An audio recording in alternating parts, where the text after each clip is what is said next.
You're listening to Peel Talks Housing, the Region Appeals podcast delving deep into complex issues around affordable housing and homelessness and efforts to help residents get and keep housing.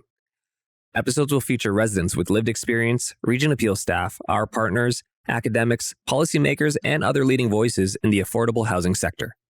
The opinions expressed in this podcast are those of the individuals expressing them and may not reflect the opinions of the Region of Peel or the direction provided by the Region Appeals Council.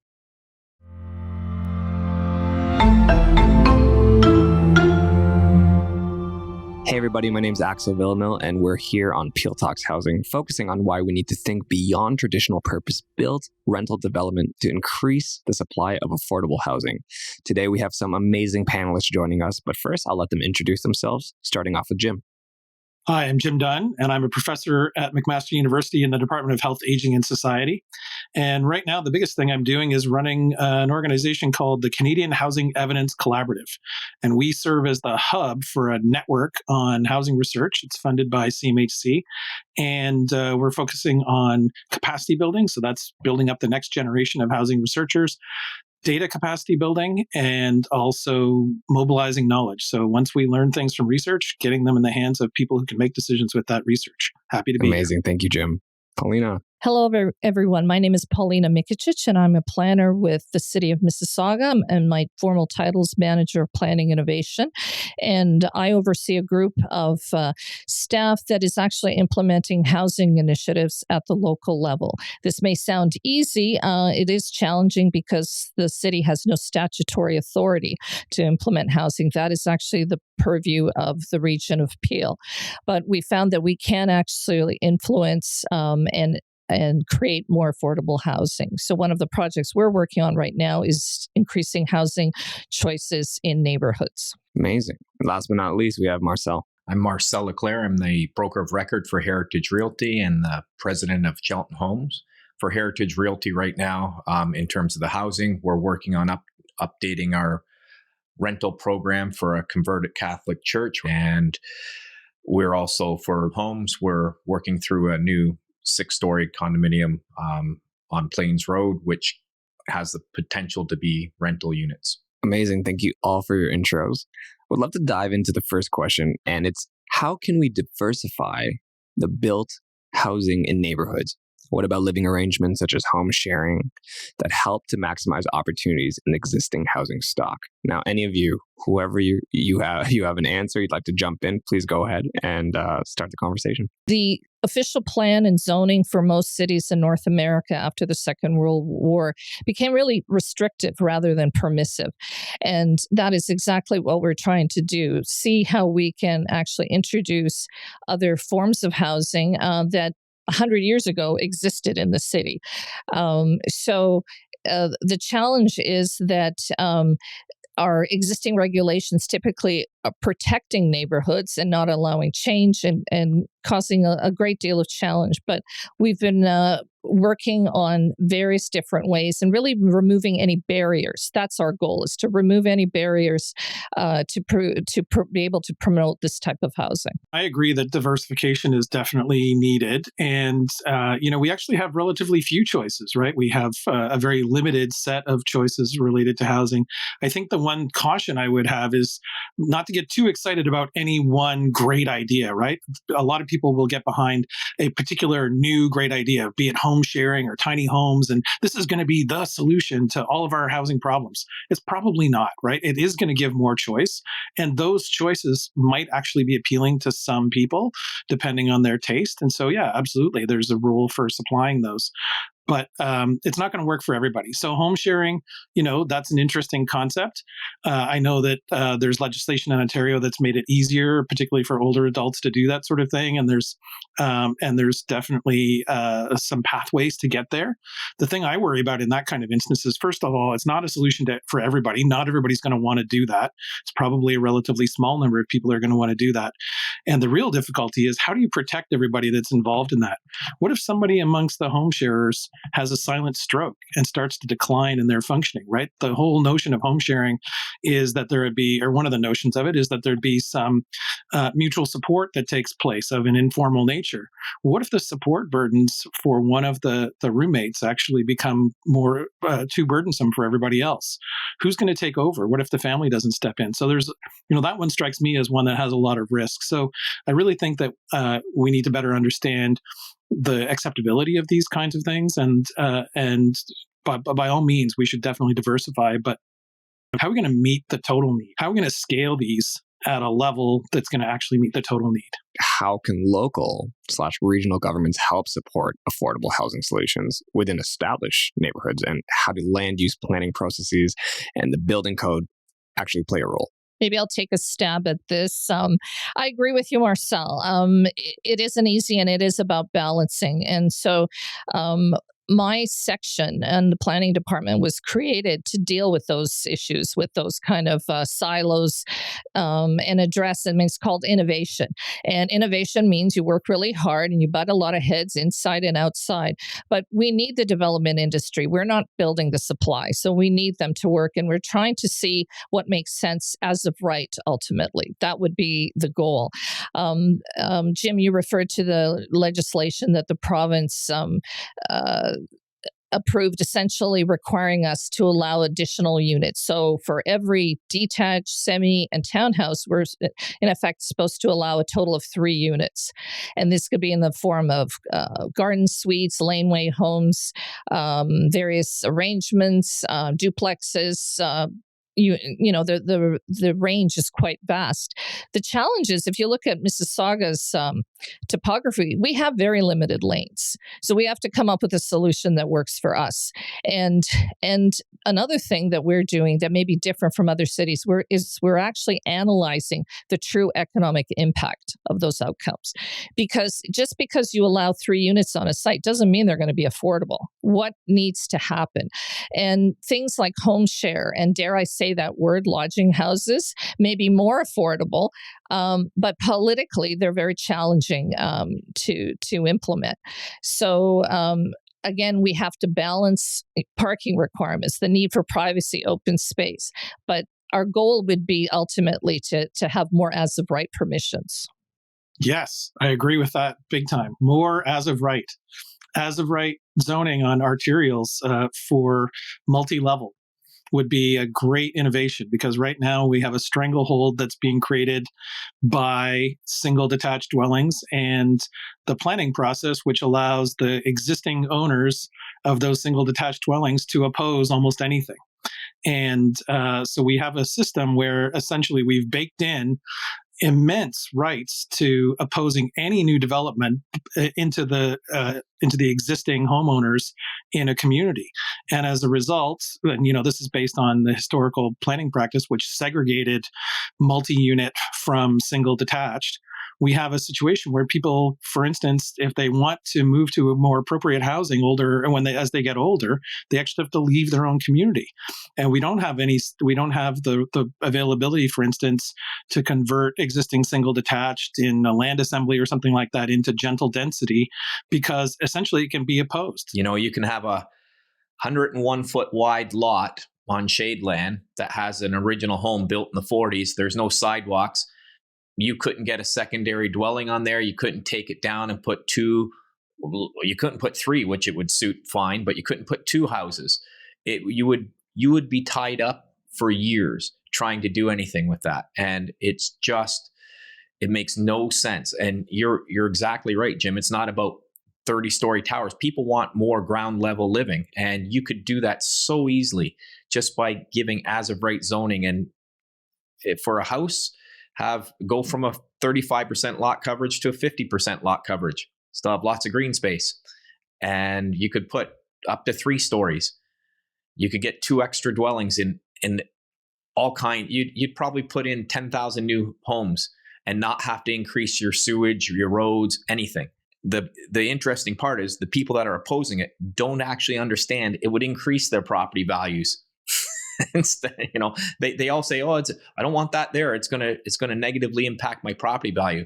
It would actually increase it and reduce the growth rate on their taxes, because you'd be using existing infrastructure much more efficiently. There's a huge demand for ground orientation, and there's some great designs that can give really good ground orientation. Stacked townhouse is a fantastic design, right? That can give family housing with lots of amenity space, but also a really good ground orientation. So as a millennial, hearing everybody talk, I mean, as I've hosted many of these episodes before, I just tear every time in sadness. But with the solutions that you provide, it gives me hope to see that there is solutions that can actually happen. Just who's willing to actually do this thing. But I would love to talk about something that Region Appeal actually does, which is very cool to see and know about. It's about the secondary suites and accessory apartments, which is they created the My Home Second Unit renovation program in 2020. So I'm not sure if you're all familiar with it, but just for our audience, it provides up to a maximum of 20 grand Canadian by way of forgivable loan to eligible homeowners who need to upgrade and legalize their existing second unit. $10,000 can also be allocated to homeowners who rent to a tenant referred by the Region of Peel. So, this program has been well received by homeowners across Peel. One of our staff here actually, heard about this through Peel as we were pre-producing this podcast, and he goes, "Wow, this is amazing. This would help out." So clearly, these units meet a need in Peel's communities, and we know there are opportunities and challenges with secondary units. So let's talk about them now. What is a secondary unit, and how can they play a role in affordable housing supply? I mean, secondary units are essentially an additional rental unit that's in a primary dwelling, and typically it is within the same building envelope. In the past, those secondary units, if you were creating new construction, you had to pay a development charge for those units. And for years, Mississauga had been lobbying the province. Why are you charging someone $40,000, which is what the cost would be to put in the unit? It didn't make any sense. So luckily, that was removed. So you can build essentially a 2-unit dwelling. But secondary units are intrinsically more affordable because they are not the prime dwelling. They are intrinsically more affordable, and they really support, especially low-income workers in the city. Our housing strategy is much an economic development strategy. We want to keep employees in the city so they can live and work, and so we find second units very valuable. For example, in my neighborhood near Credit Valley Hospital, there's nurses, there's technicians living in second units, and it's been a very important source of supply, affordable supply. The challenge with secondary units from the municipal perspective has always been things like parking, trying to accommodate that. We've more recently, we've relaxed the requirement for the second unit and let the household figure out how they're going to share parking. But we're trying to introduce now a third unit as well. So it becomes more challenging. And again, we don't know from the province if they are going to treat that as a DC payable unit.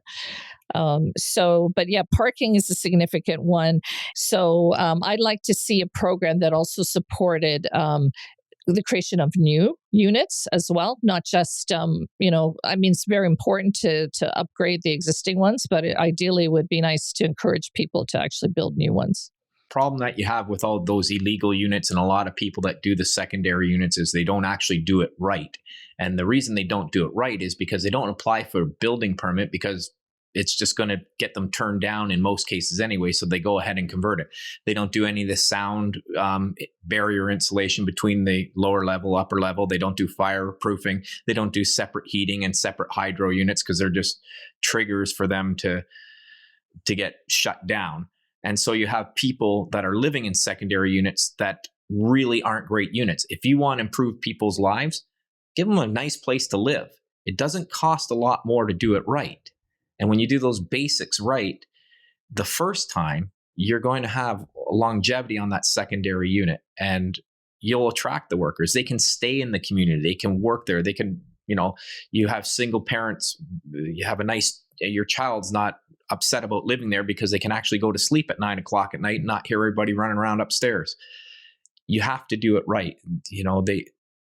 Very few people are doing it right because they won't apply for a building permit. And even if they do, they get turned down in many municipalities. Obviously, Peel's changing, which is amazing. So it's again about just accepting that everybody needs a place to live. They have a right to have a nice place to live, and they'll feel good about themselves, and they'll contribute back to the community if they're feeling good about where they live and they feel part of the community.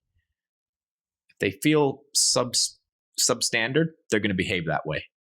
Yeah, I mean, I agree completely. The workforce housing approach is really important, and there's an increasing recognition that that's an issue. And I mean, if you think about it, in many of our communities, an entry level condo is somewhere in the neighborhood of 6 times the annual salary of a $20 an hour worker. So if you take the annual income of a $20 an hour worker and you divide it by an entry level condo, it's 6 times. And the normal guideline is that it should be about 3 times for your first purchase. And so we're not even close. And I think it's absolutely a real challenge. I think it is, however, politically a really valuable point, which is to say, your employers are going to have a tough time finding a workforce if they can't work there. I know that was actually a big factor in the that's actually worked really well in Montgomery County, which is one of the in the greater Washington, D.C. area. And it's an area where inclusionary zoning has been very successful over a period of some decades.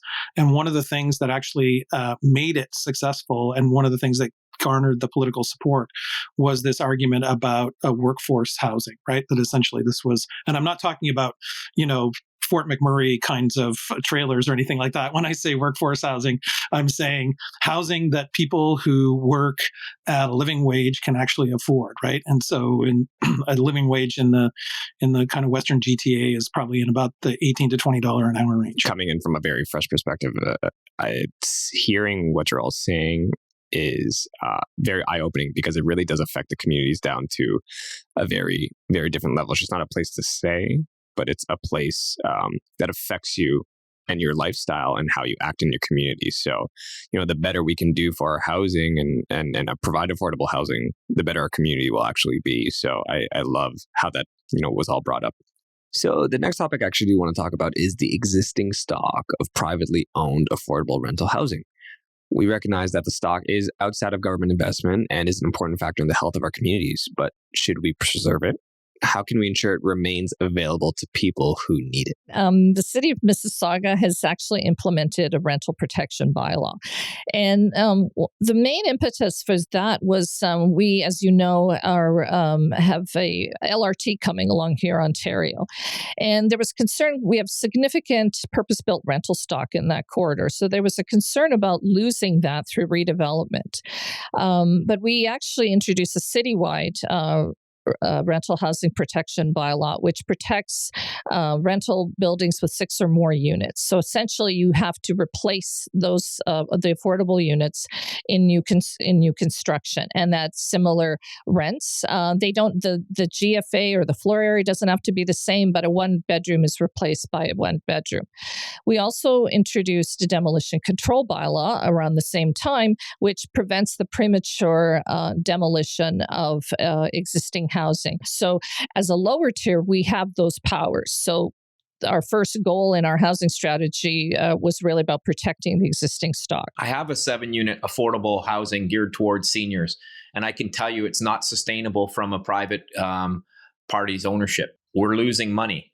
You cannot expect people to be able to maintain a building. We can't even refinance the building to take out any market appreciation to do capital repairs and costs because the rents are too low. So the government is the only one that could run a deficit because it's subsidized by all the taxpayers. So they're really not running a deficit. The community's paying for it. Everybody thinks, well, if you're making money on other things, you should be able to do this. Yep, you can, to a certain extent, to where you go, it's not feasible and we're not going to do it anymore. It's better off for me to just leave units vacant than to rent it at what they are rented at. It's sad to say, but you cannot even get to a percentage increase of what the CMHC market rate would be because they're so opposed to anything. And you just can't have the private sector take up that without any programs to say, well, if you're going to do rentals, I'm going to offset your property. If they're going to be affordable, I'll offset your property taxes.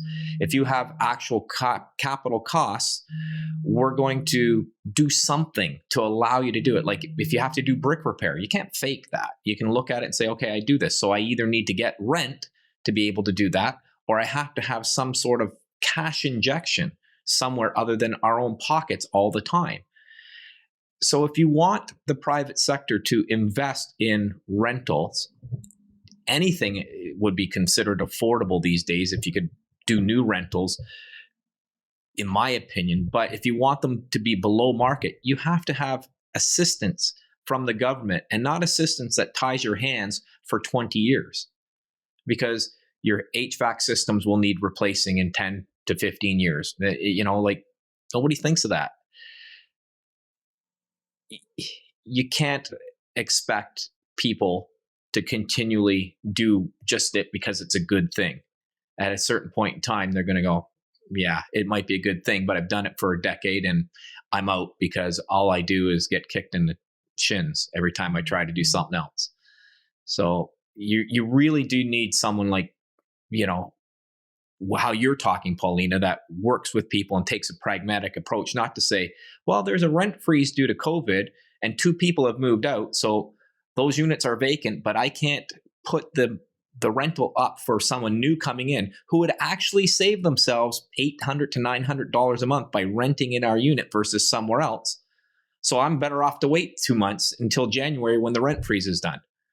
Makes no sense, does it? But that's how they operate instead of a common sense approach. Marcel, I totally agree with you. We're trying to learn from the rental sector. We want to understand, because what we know they encounter the need for massive injections. And so at the same time, we're also looking at a rental incentive program that got curtailed a bit by some of the economic impact associated with COVID. But we're trying to understand and where we can be flexible. So Toronto's program is very black and white. But for example, we had a fellow in Port Credit who actually doubled the amount of units in his building. We enabled that to happen because he's upgrading, but he's still maintaining the original, whatever they were, 6 or 7 units by bedroom count. So it's the same footprint. There's no addition, but he's able to make more money. He can generate cash flow to upgrade the building and still offering an affordable rate. We're not restricting him in that particular case to a particular AMR or anything like that, but we thought it was a win-win. So our program is a bit more flexible than others, and we evaluate them on a case-by-case basis. So that makes sense, but I've always wondered why they tax rentals higher than they do single-family homes. So you want to provide rentals or you pay a higher tax rate. It doesn't make any sense. You want to encourage rentals, if that's what we're talking about right now, because affordable rentals only happen if you have the other segment that would normally be homeowners. And with the new federal loan policies, with how they work their mortgages, I recently had a client who was 82 years old, had a home in Mississauga. It's over $1.25 million, nothing owing on the house, buying a condo in Waterdown, can't get the deposit for the condo in Waterdown because under the new lending rules, she doesn't have the income to qualify to pull any equity out of her home. And the banks don't want to touch it. So, it made no sense. This lady's stuck there, and we had to find a way to get her the money for the deposit, which we did. But the lending rules for people that have all this equity in their home, the banks can't help them even if they wanted to, because they just get fined. So whoever made up those policies didn't consult with the industry people, and it had the opposite effect. All it is it's concentrating home ownership into smaller and smaller number of people. Yeah, and if I can give you a big picture perspective on this, it's a huge issue, and it's made all the more difficult with the kinds of things that Marcel's talking about. So, there's a huge concern about the loss of affordable market rental. It's sometimes called NOAA, which is naturally occurring affordable housing, and so essentially it's moderately priced rental housing that is owned by the private sector. And in Canada, compared to other countries, we're particularly vulnerable on this because only about 6% of households in Canada actually get their housing from the public sector, from public providers. In other countries, it's much higher. In the UK, 22% of households get their housing from public providers. And before Margaret Thatcher, and you might remember, those of you who are old enough to remember this, Margaret Thatcher, when she took over in 1980, she sold off a ton of council housing, right, which was the public housing stock. And they went from 33% of households they're getting their housing from the public sector to 22% post Thatcher. So they're still at 22%. We're at 6%. We've never really exceeded 6%. And so the challenge of that is that we're relying on the market to provide housing to people with modest incomes. And it's a real challenge. And so, one of the remedies that the federal government has put in place, which is, still a relatively small program, is the rental housing allowance, which is, it's not a rent geared to income transfer. It's a transfer of a fixed amount, and it allows people to stay in their units so that they can continue to afford to stay in their units. But it's one of many things that are required for the solution. And the threat right now is coming from large private capital investors who are buying up large quantities of rental housing.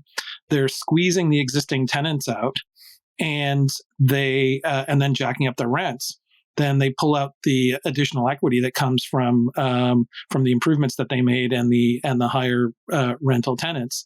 And the problem is there's nobody left. So, this isn't so much a hit on Hamilton as much as an example. But some of the buildings in the east end of Hamilton that have been bought up by private capital, they were actually offering people cash incentives to leave within 60 days. So they basically say, we'll give you up, and I've heard as high as $6,000 to someone to leave within 60 days so that they can vacate the unit, so that then they can improve it and charge a higher rent. And essentially they want to do that at scale because they've got, these are big corporate kinds of investors.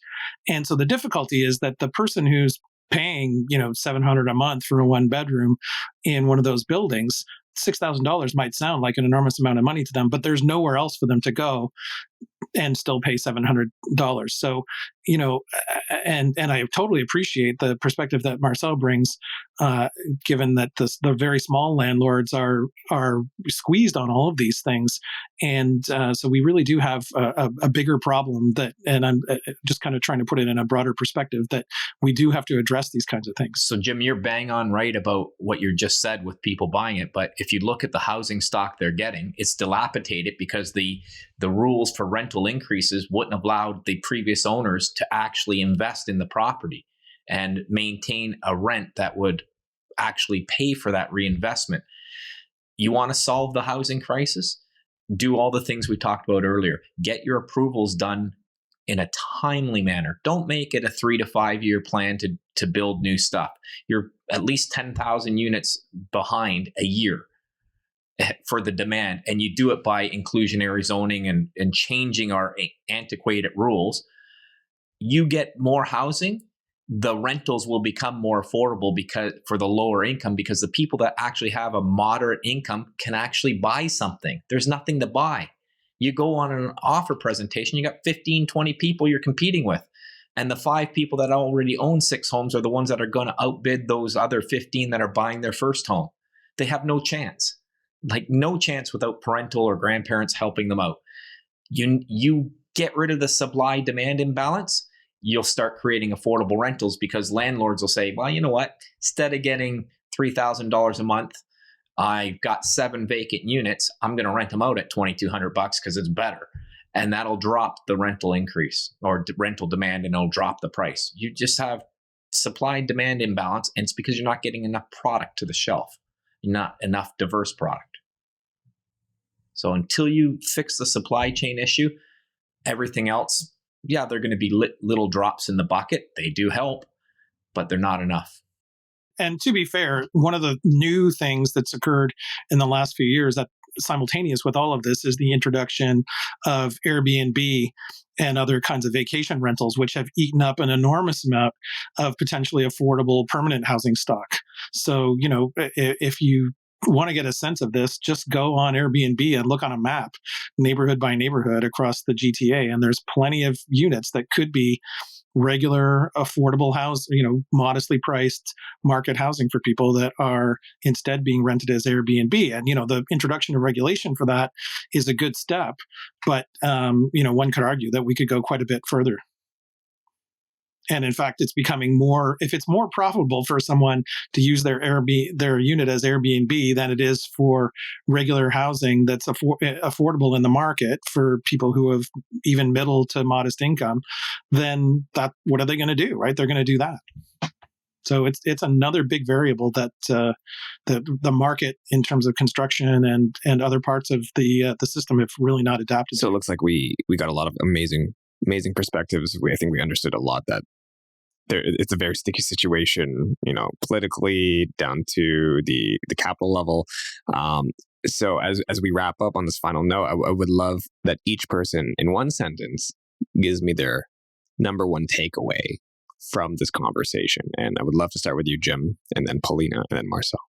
So for me, it's that we need to get over this crisis of land supply, and that we need broad-based, as of right zoning, more sensible taxation, and incentives that are going to incentivize the kinds of housing that we need for modest income households at scale. We got to do large stuff. The little stuff, again, every little bit makes a difference, absolutely. But we need to do large scale stuff that's going to be a real jolt to the system. Working on housing issues for the last few years, really what struck me is that affordable and appropriate housing for everyone is the foundation of a good quality of life, of a just society. And we just have to do to make a difference. We have to be more inclusive, and if it means butting heads somewhat with existing communities, what I've found is that there is a growing awareness amongst communities that there's a need for change. And when we first started going out with the housing strategy, which was focusing on middle income, and we went and spoke with a poverty group, advocacy group, we were stunned that they had sympathy for middle income households. We thought, oh no, who's going to care about this? But they did. But at the same time, but please don't forget about us as well. And so there's this genuine I think growing awareness, but also this is about a quality of life for everybody. And I think it's really important. And so I'm glad Mississauga's doing what we can. I still have years to work, so we'll see what we can get accomplished. But we rely on the development industry. We have to work with the private sector nonprofit to make this happen. And as Jim pointed out, we need a scalable solution. Jim's points are bang on the money about changing how you do the zoning, and we really do need to stop sprawl and do some more infill and redevelopment on existing housing stock with the wide lots, et cetera. And it's amazing to hear somebody like Paulina actually say that, we want to work with developers and people involved in the housing and real estate industry. You don't get that. All you hear all the time is they're a greedy developer. They got enough money. They can afford it. Folks, the reality is without that developer, nobody says that's a greedy Apple company. I'm not paying $1,200 for that iPhone. They want it. They're providing a service. They're in partnership. These people give back to your hospitals, to your cancer clinics, to all those sorts of things. Realtors, developers, everybody involved in the housing. They are part of the community. They're fulfilling a need. They really, for the most part, you're going to get some outliers that, if you have a 12-story limit somewhere and it's a recent addition, they're still going to push for 3 times the amount. I get the pushback there. But if you actually work with somebody, you're going to have a much more vibrant community. We just don't have a healthy community. We have to look at changing how we build our houses and make them net zero houses and all kinds of stuff. But you have to change staff level, because staff is the one in control. Politicians go, I get they give the marching orders, but staff at a cultural level for most municipalities, and Paulina, you're an outlier from any staff person I've ever talked to. I can't believe I'm hearing some of the things about working cooperatively with you. If you had that attitude and partnerships in developing the community, way more progress. You have to get the supply in there. without balancing out the supply and demand ratios, nothing else is going to matter.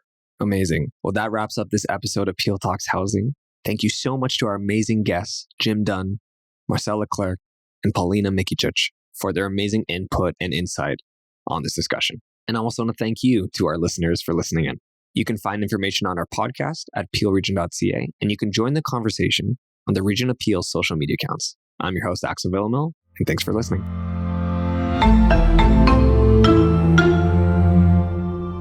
The opinions expressed in this podcast are those of the individuals expressing them and may not reflect the opinions of the Region of Peel or the direction provided by the Region Appeals Council.